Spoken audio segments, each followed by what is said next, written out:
The fluorescent lights of Metro Tech Solutions' conference room seemed particularly harsh that morning.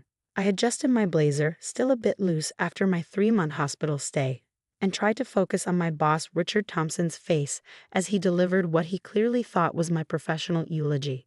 Performance issues, extended absence, company priorities. The words floated around me like leaves in autumn.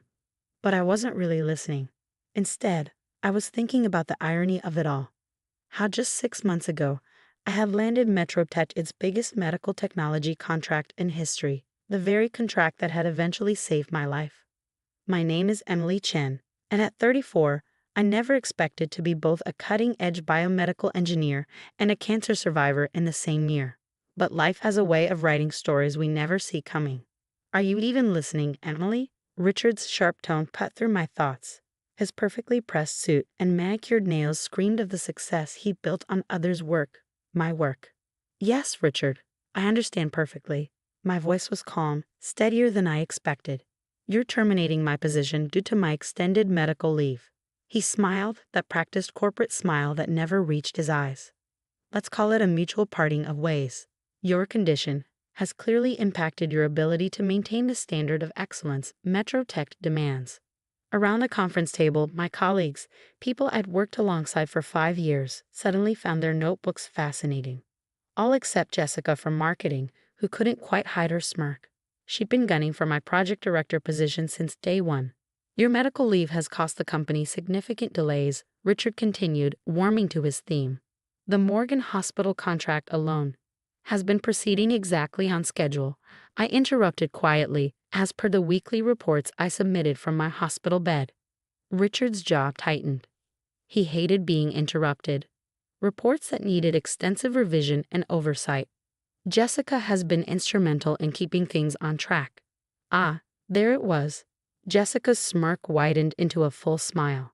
I thought about the nights I'd spent in my hospital room, laptop balanced on my knees, refining the neural interface algorithms for the new surgical guidance system. The nurses had scolded me, saying I needed rest. But the work had given me purpose during the darkest days of my treatment. Of course, I said, reaching for my laptop bag. I'll clean out my office immediately. That would be best. Richard stood, signaling the end of the meeting. Security will escort you. Standard procedure, you understand. As if I might what? Steal the technology I'd invented? The irony would have made me laugh if it weren't so painful. I was halfway to the door when it swung open and my heart nearly stopped. Dr. Catherine Morgan, Chief of Surgery at Morgan Memorial Hospital and our $50 million contract holder, stood in the doorway. Her elegant gray suit contrasted sharply with the memory I had of her in surgical scrubs, leaning over me 4 months ago, telling me they'd caught the cancer just in time. Emily. Her warm smile froze as she took in the scene.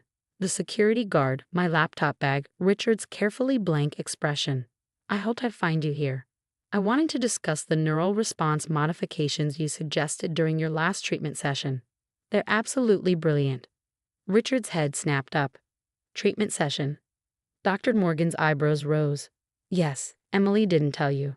She refined the entire surgical guidance interface during her chemotherapy. Said all that time in the scanner gave her new insights into neural mapping. She turned to me. Those modifications you suggested, they've reduced surgical error rates by 47% in initial trials. The medical board is astounded. The silence in the room was deafening. I could practically hear the gears turning in Richard's head as he realized what he'd done, what he'd lost. Emily was just, he began, being fired. I finished for him. For taking too much medical leave, while redesigning your surgical system.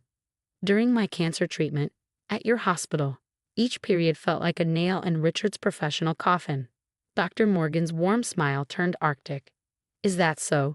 She placed her briefcase on the conference table with deliberate care. Well, that's fascinating timing, considering I came here today to discuss expanding our contract. The medical board was so impressed with Emily's innovations. They wanted to implement the system across our entire hospital network. $100 million deal minimum.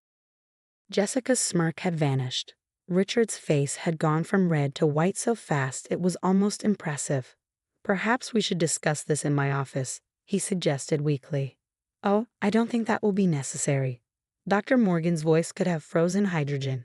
Emily, would you join me for coffee? I believe we have a great deal to discuss about your future, and Metro Texas' future too, though that may need to be discussed with my lawyers present. I stood there for a moment, looking at the faces around me. These people who had been my colleagues, who had watched me work myself to exhaustion building something revolutionary, who had said nothing as I was cast aside.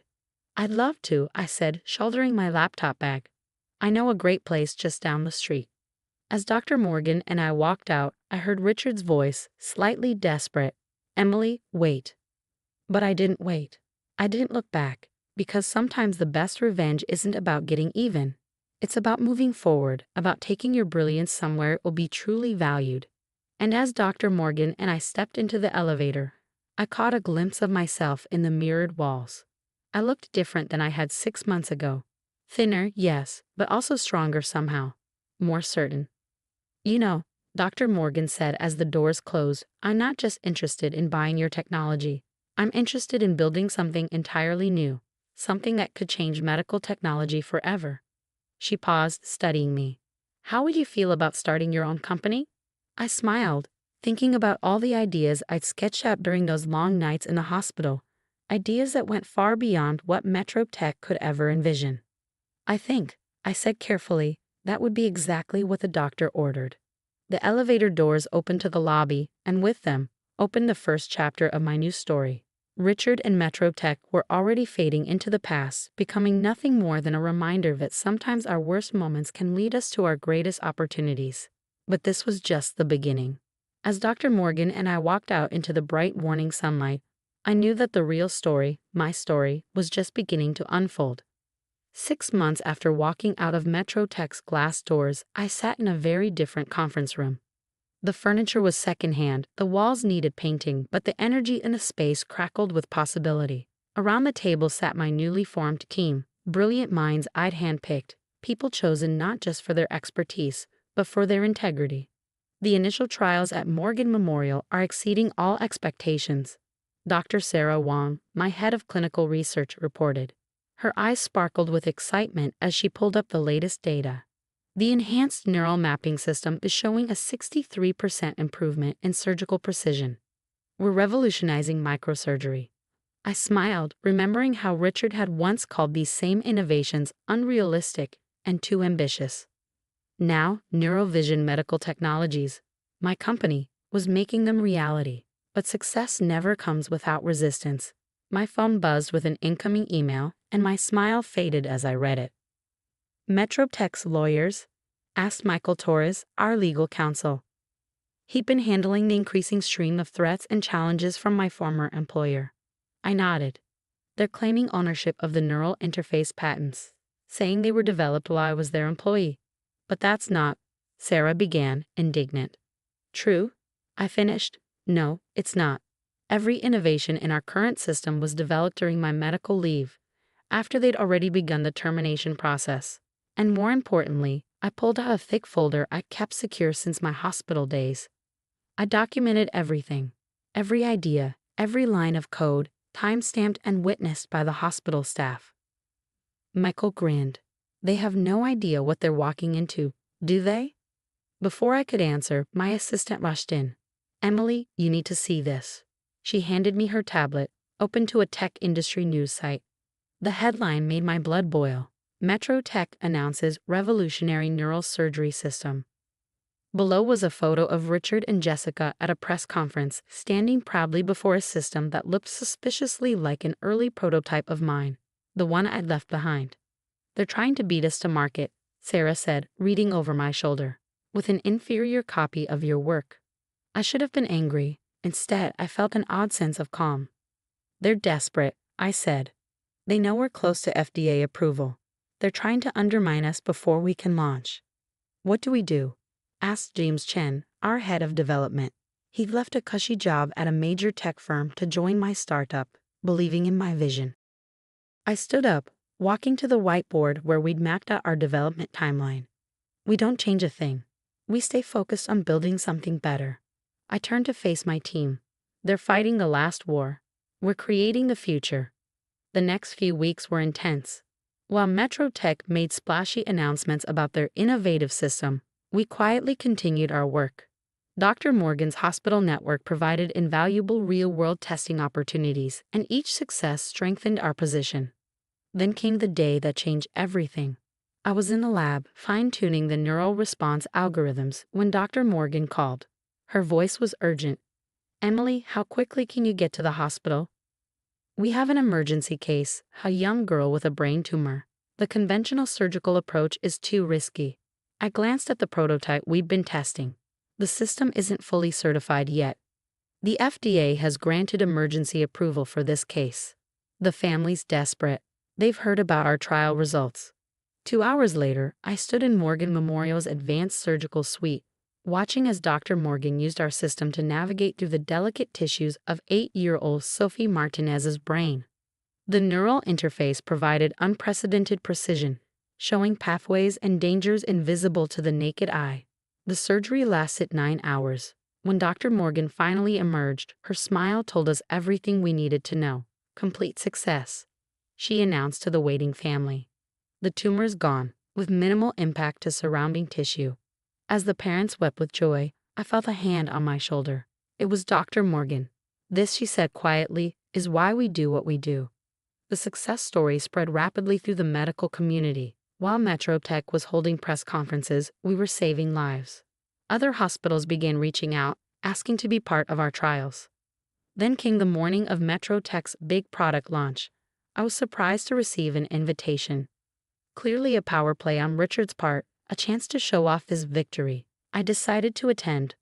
The hotel ballroom was packed with media, investors, and medical professionals. Richard took the stage, confident as ever. "Today, MetroTech revolutionizes surgical technology," he began.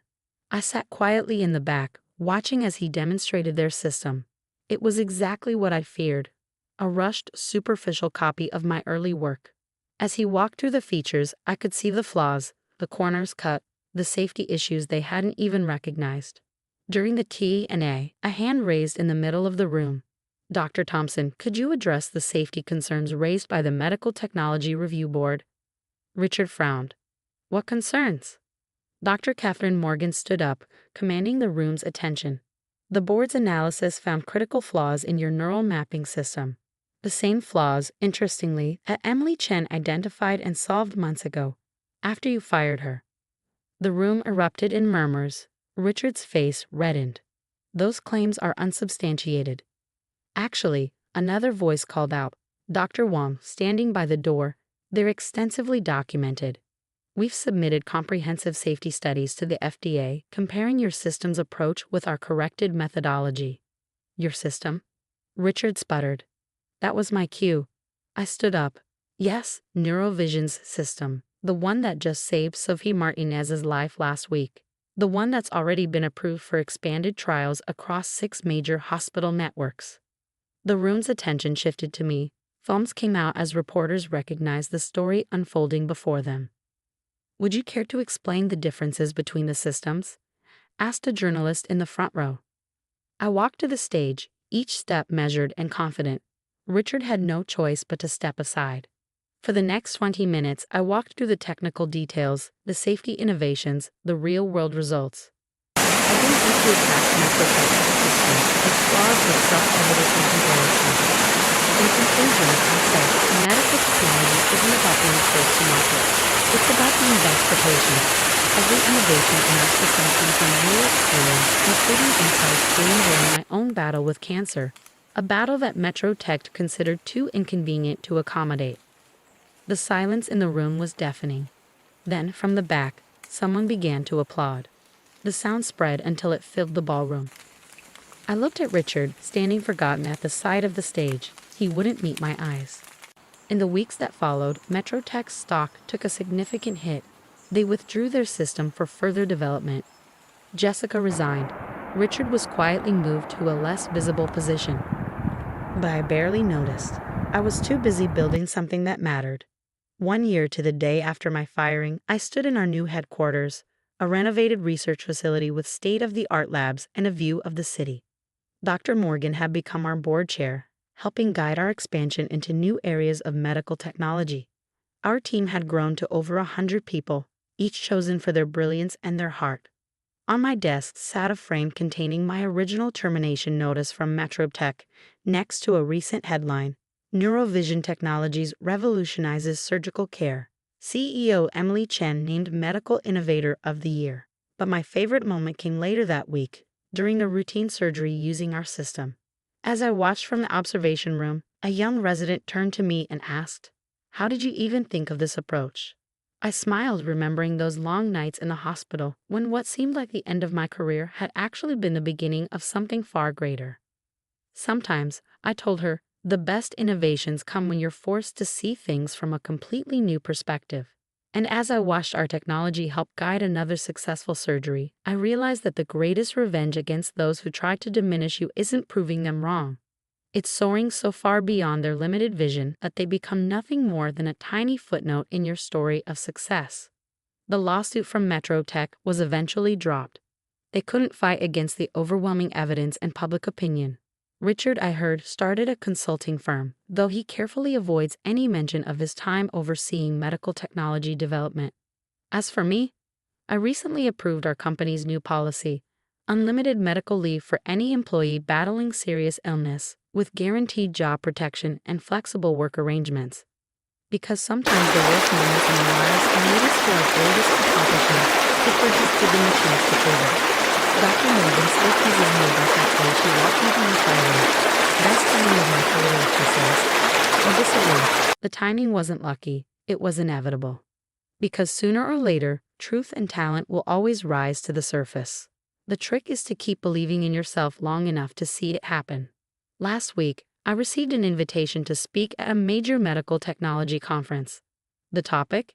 Innovation through adversity: how personal challenges drive professional breakthroughs. I accepted immediately. After all, I have quite a story to tell.